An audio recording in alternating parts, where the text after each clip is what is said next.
채널 구독과 시청해주셔서 감사합니다. 좋은 하루 되세요. 중국의 군용기 제작 기술이 빠르게 발전하고 있습니다. 1990년대까지만 해도 러시아산 전투기를 복제하는 수준이었지만 현재는 5세대 스텔스 전투기 J-20과 공중조기 경보통제기 KJ-500, J-26D 전자전기와 중국판 글로벌 호크 WZ-7 및 고고도, 무인정찰기 등 첨단 기종을 독자 개발하는 수준에 이르렀습니다. 우수한 품질을 갖춘 무기라면 해외에서도 많은 관심을 받습니다. 하지만 중국이 만든 군용기를 실제로 도입하는 국가는 많지 않습니다. 가격 대비 성능이 우수하다는 평가를 받는 중국산 군용기 수출이 생각만큼 활발하지 않은 이유는 무엇일까요? 중국의 항공우주 산업은 수십 년 동안 큰 폭의 발전을 이룩했습니다. 냉전 시기에는 구세련 기종을 대량 복제하는 하늘의 인해 전술 방식에 충실했습니다. 하지만 한랭전 이후 개혁 개방 노선을 걸으면서 미국 및 유럽 기종과 유사한 수준의 군용기를 계속 만들어 왔습니다.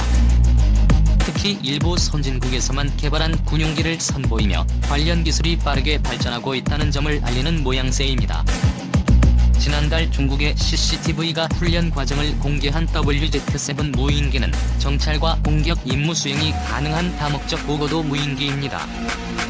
자체적으로 수집한 정보를 지상 지휘소에 전달하고 내륙에 침투해 공격 작전을 수행할 수 있습니다. 고도 20km 상공에서 시속 750km의 속도로 10시간 이상 비행이 가능합니다. CCTV는 WZ-7이 이륙 후 정찰 위치와 항로를 설정하고 각종 정보를 수집해 공수부대에 전달하는 모습을 공개하여 실전 운용에 문제가 없음을 과시했습니다. WZ-7은 2006년 쥐하이 에어쇼에서 모형이 처음 공개된 후 2011년 개발을 완료해 2019년 중국 지린과 티베트 등에 배치된 것으로 알려졌습니다. 지난 3월에는 타이완 서남부 방공식별 구역에 진입해 유사시 대만해 협에서도 활동할 가능성을 열었습니다. 중국 해군 항공모함에 쓰일 전투기의 성능 개량도 추진 중입니다. 항모 랴오닝호와 산둥호에는 중국의 유일한 함재기인 J-15가 탑재되어 있습니다.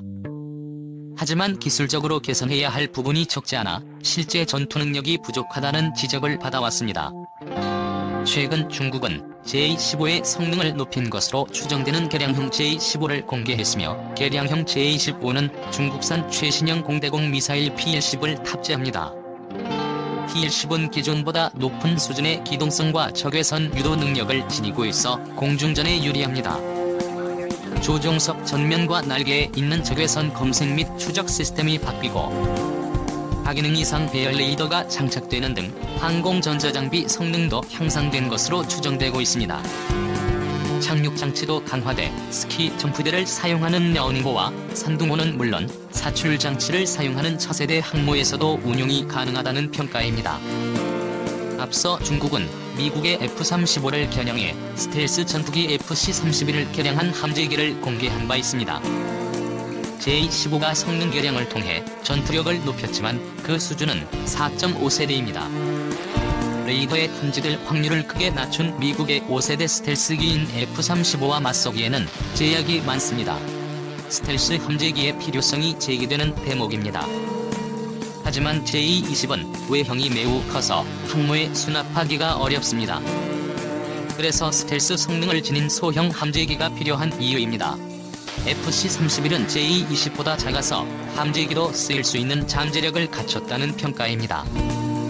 중국이 자체 개발한 Y-20 전략 수송기를 개조한 Y-20 공중급유기는 중국 공군의 작전 반경 확대를 위한 핵심 역할을 맡고 있습니다.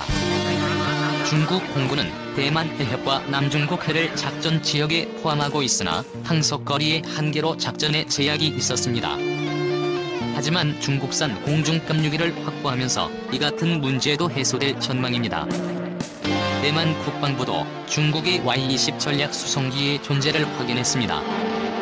대만 국방부는 지난 11월 28일에 방공식별 구역에 27대의 중국 공군기가 침투했다고 발표한 자료에서 Y-20의 공중급유기 버전이 포함되어 있다고 밝혀 주목을 받았습니다.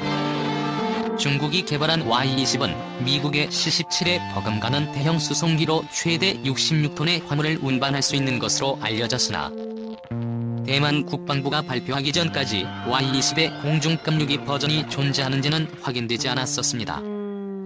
다만 중국의 글로벌 타임스는 대만 국방부의 발표를 인용하며 Y-20 기반의 공중급유기가 최근 해상에서 공중급유 기능을 시험했다라고 밝히며 여유 공간이 많은 Y-20의 기체는 많은 변화를 만들어내는 데 도움이 된다고 보도해 사실상 지난 11월 28일에 대만 국방부가 밝힌 중국 항공기의 방공 10별 구역 진입에 Y-20 공중급유기 버전에 있었다는 것을 확인해 주었습니다. 이에 따라 중국 공군이 보유 중인 공중급유기에서 우크라이나에서 도입한 공중급유기는 1718MP와 HY6뿐이며 비교적 대형인 1718MP는 3개밖에 없으며 폭격기 H6에서 파생된 HY6 시리즈는 운반할 수 있는 연료량이 적은 것이 걸림돌로 꼽히고 있습니다. Y-20 기반의 공중급유기 버전은 중국 공군의 장거리 작전 능력을 현격히 향상시킬 수도 있어 중국 공군이 일본 오키나와 필리핀 물라카 해협을 연결하는 제1도련선을 넘어 괌 사이판 파푸아 뉴기니 근해를 연결하는 제2도련선에 진출하는 것도 가능해질 전망입니다. 이는 중국이 대만을 침공할 때 미국의 지원을 먼 거리에서 차단하는 능력을 갖추게 된다는 의미입니다. 다양한 작전에 투입할 수 있는 전투기나 무인기를 제작한다는 것은 그만큼 항공우주기술 수준과 경제력이 높다는 의미입니다. 이들 기종을 도입한 국가와 전략적 관계를 맺고 외교 및 군사적으로 후원할 능력도 갖췄다는 증거가 될 수 있습니다. 중국도 세계 각국을 상대로 JF-17, J-20 등을 제안하며 적극적인 활동을 펼치고 있습니다. 하지만 실제 도입국은 JF-17 공동개발국인 파키스탄을 비롯해 방글라데시 등 일부에 그치고 있으며 스텔스기조차도 외면받는 실정입니다.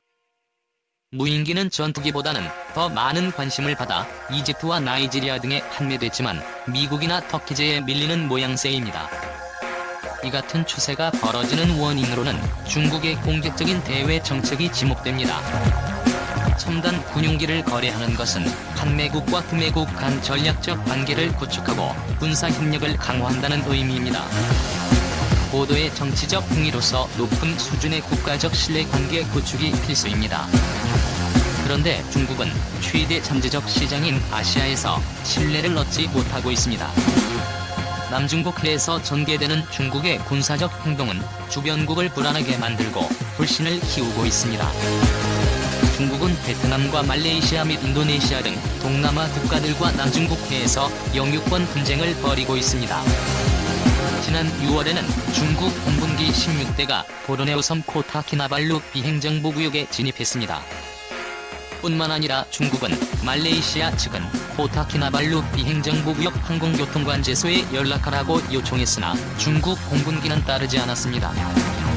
중국 해안경비대와 해군은 2016에서 2019년 사이에 89차례에 걸쳐 말레이시아 영해를 침범했습니다. 중국은 남중국해 나투나 제도를 둘러싸고 인도네시아와 분쟁을 벌이고 있으며 스프라틀리 군도를 놓고도 베트남 및 필리핀 등과 분쟁을 벌이고 있습니다. 국가적 차원에서 신뢰 구축이 이루어져도 군용기 거래가 실현되는 것은 쉽지 않습니다. 하지만 중국은 주변국과 신뢰 대신 갈등을 부추기고 있어 동남아 국가들이 중국산 군용기 도입에 회의적인 이유입니다. 실제로 말레이시아는 쿠웨이트에서 쓰던 미국산 FA-18 전투기 33대 도입을 추진하고 있습니다. 인도네시아는 미국산 F-15X나 프랑스산 라팔 전투기 구매를 고려 중에 있습니다. 세계에서 가장 큰 무기 시장 중 하나인 인도는 중국과 국경 분쟁을 벌이고 있습니다. 인도-태평양 지역에서 중국 군용기를 살 만큼 중국을 신뢰하는 나라는 찾기 힘들 것입니다. 중동과 아프리카는 미국과 유럽의 영향력이 강해 포괄주자인 중국이 틈새를 파고들기가 만만치 않습니다. 아랍에미리트는 최근 프랑스와 라팔 전투기 80대와 카라칼 헬기 12대 등을 도입하는 계약을 체결했습니다. 거래 규모만 190억 달러에 달하는 엄청난 규모입니다.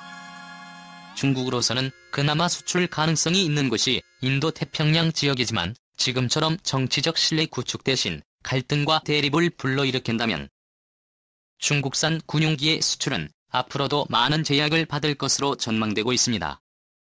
최근 말레이시아의 경전투기 도입 사업에서 선정이 유력할 것으로 보였던 중국의 JF-17 전투기는 선정 후보에도 들지 못했고 우리나라의 FA-50이 유력한 후보로 점쳐지고 있습니다. 말레이시아의 경전투기 도입 사업에서 중국의 JF-17 전투기가 배제된 이유는 말레이시아와 중국의 해상 분쟁이 원인으로 꼽히고 있습니다.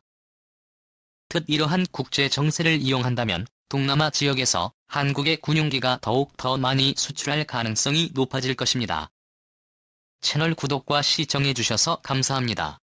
좋은 하루 되세요.